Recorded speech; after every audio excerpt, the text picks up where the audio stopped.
Hi friends, this is Kushagar Sharma. Today's topic is sine inverse of sin x. We are going to discuss the properties of this function, the graph of it and some numerical of this function. So let's hop onto the topic. Let's start with the properties of this function and I'm taking the first property, that is domain. So now see, this function is mixed, this function is composite of sine inverse x and sin x.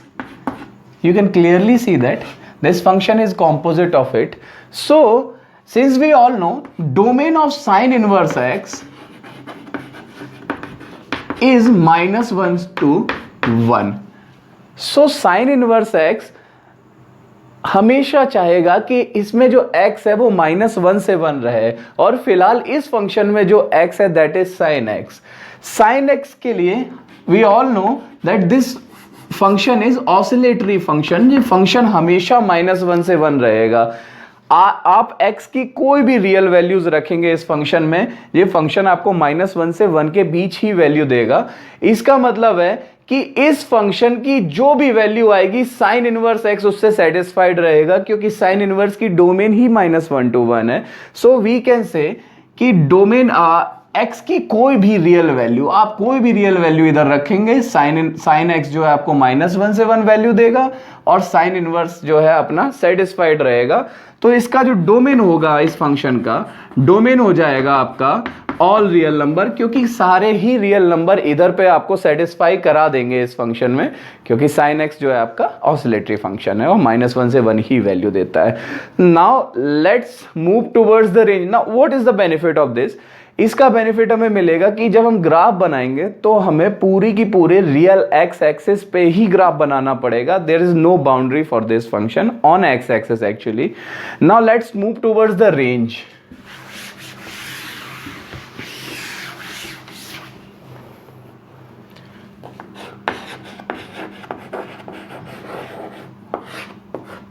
अब समझते हैं इसका range क्या होगा. हमें पता है sine inverse जो फंक्शन है उसका रेंज -π/2 से π/2 होता है. लिख ले रहा हूं मैं इसको. Range of sine inverse x is what -π/2 to π/2. Sine inverse का जो फंक्शन है वो हमेशा -π/2 से π/2 के बीच में ही रहता है, और इसका जो डोमेन है इसी फंक्शन का वो अभी मैंने लिखा था, दैट इज -1 to 1.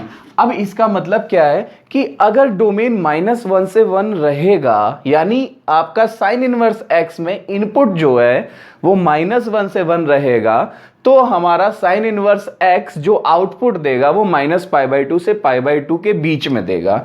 और हमें पता है कि साइन इनवर्स जो कंपोजिट फंक्शन है उसमें जो x है वो साइन x है. इस केस के लिए इसमें जो x है इस केस में वो साइन x है. इसका मतलब है कि साइन x अगर -1 से 1 रहेगा तो sign inverse of sign x -π/2 से π/2 वैल्यू देगा.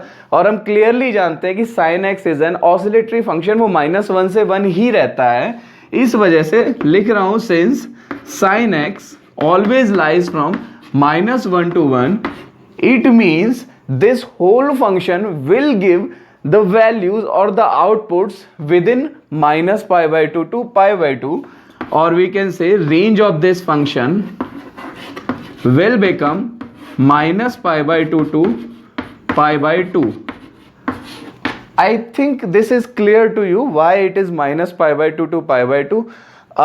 अभी इसका मतलब क्या हुआ, रेंज निकालने का क्या सीन था, क्यों मैंने रेंज निकाला? उसका रीजन है कि जब आप ग्राफ प्लॉट करेंगे तो आपका जो अपर और लोअर बाउंड्री है y एक्सिस पे वो आपकी -π/2 से π/2 है. इसका मतलब है ग्राफ π/2 से ऊपर नहीं जाएगा y एक्सिस पे और -π/2 से नीचे नहीं आएगा. I think this is clear to you. Now let's move towards the period. What is the time period of this function?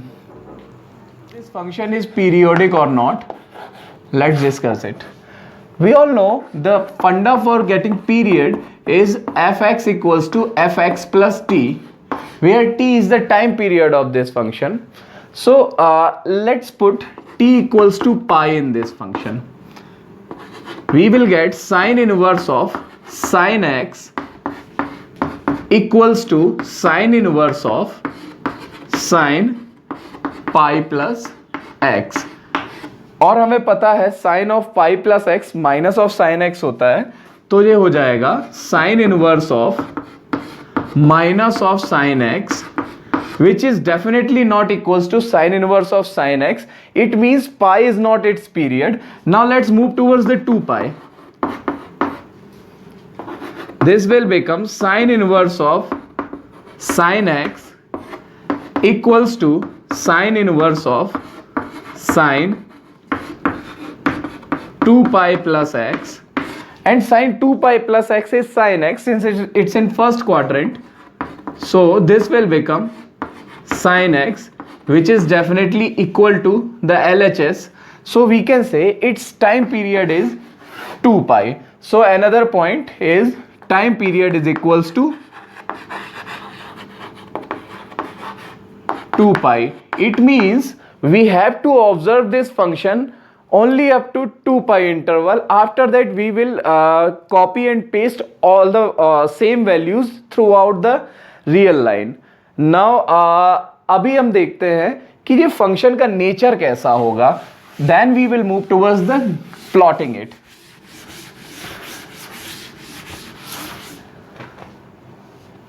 सो अभी देखते हैं हम इस फंक्शन का नेचर क्या है. अगर हम साइन इनवर्स को लेफ्ट हैंड साइड ले जाएंगे, we will get sine y equals to sine x. जैसा कि हमने 11th में पढ़ा था, जनरल वैल्यूज जो है साइन की, sine x equals to sine theta होता था, तब हम लोग बोलते थे कि x equals to n pi plus of -1 to power n theta. इधर हम बोलेंगे y equals to n pi plus of -1 to the power n x.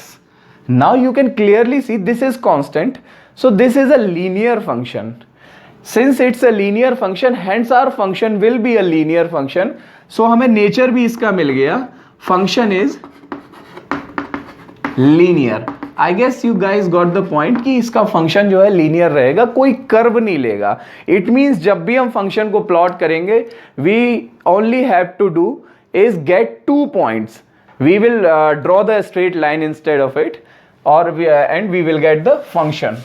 So now अब देखते हैं कि इसका प्लॉटिंग हम कैसे करेंगे. उसके लिए मैं एक टेबल बना रहा हूं. आपके सामने मैंने एक टेबल बना रखी है जिसमें मैंने x लिया है, sin x लिया है and sin inverse of sin x लिया है. बिकॉज मैं बारी बारी से जब इनपुट रखूंगा तो क्लियरली आपको देखेगा कि फंक्शन में हो क्या रहा है. तो इधर पे हम देख सकते हैं, जब मैंने π/2 इस फंक्शन में x की जगह पे रखा तो हमें मिला sin इनवर्स ऑफ sin -π/2, और -π/2 साइन की वैल्यू होती है -1, सो दिस विल बिकम -1, और साइन इनवर्स ऑफ -1 -π/2 होता है. तो -π/2 पे इसकी वैल्यू जो है फंक्शन की वो -π/2 हो जाएगी. 0 पे सिमिलरली 0 हो जाएगी क्योंकि साइन x 0 होगा. π/2 पे साइन x 1 होगा तो साइन इनवर्स ऑफ 1 भी π/2 हो जाएगा. सिमिलरली मैंने कुछ वैल्यूज निकाल रखी हैं जिससे ग्राफ प्लॉटिंग में थोड़ा सा आसान हो जाएगा. Now let's observe one thing. This function is linear first of all. Next thing is from -π/2 to π/2 this function is giving the same value as the output. It means जब हम -π/2 से π/2 इसको ट्रेस करेंगे तो हमें सेम वैल्यू मिलने वाली है. तो ये एक y equals to x type की लाइन होगी. और जब मैंने इसकी वैल्यू को प्लॉट करना शुरू किया तो -π/2 पे -π/2, π/2 पे π/2 एंड 0 पे 0, इसको जब मैंने ज्वाइन किया तो हमें एक लाइन मिल गई. And this line is, everyone knows this line is y equals to x line. अब हम चलते हैं नेक्स्ट इंटरवल पे, that is π/2 to 3π/2. Let's see what's happening in that interval. At 3π/4 function is giving π/4 as the value. Now 3π/4 will be somewhere here and π/4. So this is the point in this interval. Now let's move towards the next point. pi पे value 0 आ रही है function की, it means pi पे 0. Next आते हैं 3π/2. 5π/4 पे -π/4 function value दे रहा है. This will be somewhere here. And at 3π/2 function is giving -π/2 as the value, so this will be here somewhere. Now let's join this graph. we got this straight line. Now let's see what is the equation of this straight line. So उसके लिए हम दो points लेते हैं. One point is pi by 2 comma 0 and another point is suppose this pi by 2 comma pi by 2. Let's calculate the equation of this line.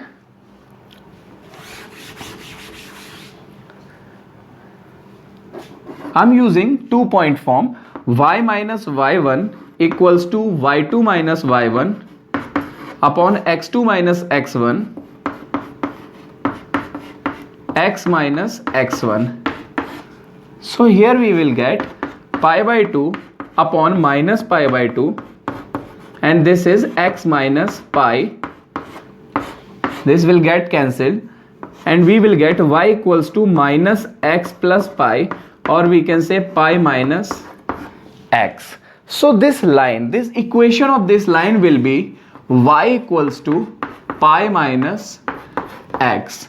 Now one thing is very sure that from minus pi by 2 to 3 pi by 2, the length of this interval is 2 pi and the time period of this function is also 2 pi. So all we have to do is just copy this section up to the whole straight line or whole number line. So we will get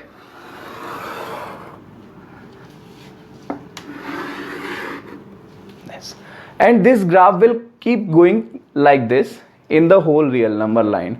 So मेरे को जो वाला y equals to x, इस line की equation मिल गई, इस line की equation मिल गई. सिमिलरली जब हम इसको कैलकुलेट करेंगे we will get y equals to x minus 2 pi. इस लाइन की इक्वेशन होगी y equals to minus pi minus of x. Now I guess आपको ग्राफ क्लियरली समझ आ गया कि कैसे बनेगा इसका ग्राफ, और ये ग्राफ ऐसे ही आगे चलता जाएगा. अब समझते हैं कि अगर इस ग्राफ के बेसिस पे कोई वैल्यू आती है तो हम कैसे निकालते हैं. बिकॉज ग्राफ को लर्न एग्जाम हॉल तक ले जाना और याद रखना बड़ा मुश्किल है, तो इसका कोई शॉर्ट ट्रिक होना चाहिए. तो चलते हैं एक वैल्यू लेके इसको कैलकुलेट करते हैं कि कैसे इसकी वैल्यूज हम इजीली फाइंड कर पाएंगे.